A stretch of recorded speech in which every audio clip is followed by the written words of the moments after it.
The Russian president has ordered a full investigation into the explosion that destroyed part of his country's only road link to the occupied Crimean peninsula.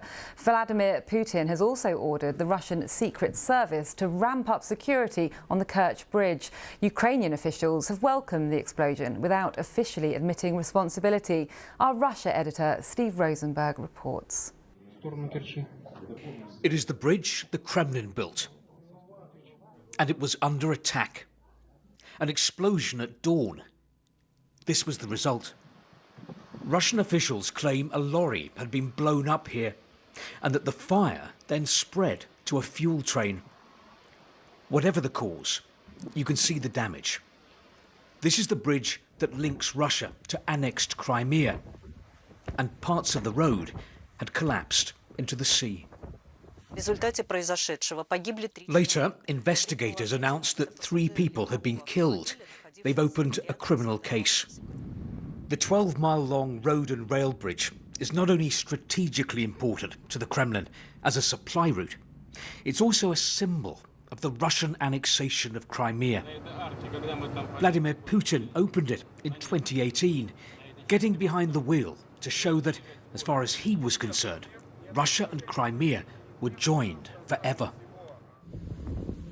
Very different scenes today. Pro-Kremlin commentators have blamed Ukraine for the explosion, but there's been no claim of responsibility from Kyiv. It is noticeable how the situation has changed here, and the messaging. A few months ago, Russians were being told by their leaders and by the state media that the so-called special military operation would be relatively brief and victorious. Now they're being told that there are problems, that Russia is losing ground. And today they learnt about the attack on a hugely symbolic location, the Crimean Bridge. News of the attack has sparked concern amongst the public here. But the Russians we spoke to had different ideas about how the Kremlin should react. It's worrying, Stas says. War is always bad. They should have done this differently, with negotiations. But Olga says Putin must respond. What a birthday present they gave him. We should blow up the train lines Ukraine uses to get its military aid from America. This is NATO's fault. But from Vladimir Putin, there's been no reaction yet to what happened here. No hint as to how he will respond. Steve Rosenberg, BBC News, St. Petersburg. Paul Adams is in Kyiv and told us how the Ukrainians are responding. Ukrainians in general are absolutely cock-a-hoop. For them, this is like the sinking of the Moskva, the Russian flagship of the Black Sea Fleet back in April. This is a real moment of national delight. Just to give you a bit of an indication, the Ukrainian Post Office has already announced that it plans to issue a postage stamp celebrating the hit on the bridge over the Kerch Strait. The symbolism of that attack is enormous here too. And now, experts I've spoken to have said that they think this was probably a result of an extremely expertly executed sabotage operation, almost certainly by Ukrainian special forces. But a presidential advisor just about an hour or so ago said, no, this was actually the result of infighting in Moscow. Was he trolling the Russians, playing on signs of division within the Russian defense establishment? We simply don't know. It seems as though this was a very good day, though, for Ukraine.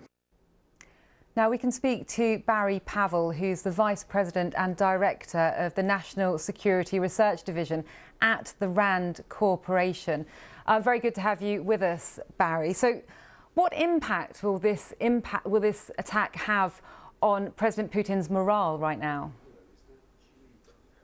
Well, I think it's, another blow. It's like, more of the same. I think ever since, in terms of sustained damage to Putin's morale, ever since the, beginning of the successful Ukrainian counteroffensive, really taking large amounts of territory and the Russian forces are really on the run. So this is just sort of another kind of blow in that regard. It's a prestige issue, as was mentioned, but also it constrains their resupply to, what Putin considers his crown jewel, and that's Crimea. That is a really gut and heart issue for him. So it's gotta hurt, but it looks like there's going to be more. I mean, the Ukrainian forces seem like they are really gaining momentum.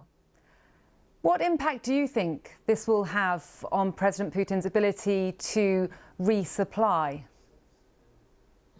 Well, this alone may or may not have a lot of impact. I think it constrains the Russian forces' resupply. I did see reporting of other attacks on other Russian rail network nodes. And so if that continues, it's going to be much harder for Russians to resupply their forces. And those forces are getting beat, they're getting killed, they're getting wounded, and they're retreating. So it's sort of all coming together. And too early to use the word disintegration, but there are a lot of indicators that the Russian forces in occupied territory in Ukraine are really damaged. The morale is down, and the conscripts that we've seen mobilized, in a couple weeks, they are not going to make it any better. President Putin has made nuclear threats on multiple occasions. How seriously should those threats be taken, do you think? Yeah, I mean, it's a talking point he uses often. Russia does not have a lot of instruments to use to advance his goals, and this is a big one.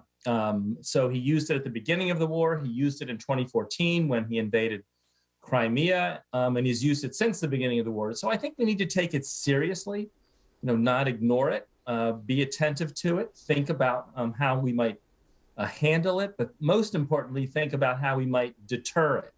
And in my view, the actual risk is quite low. I don't think he wants a war with NATO at this point, which would be one of the potential scenarios. His forces can't even handle, Ukraine very well. And in addition, if he used a tactical nuclear weapon, there would be radioactive fallout. The wind likely would bring that fallout over Russians, killing many Russians.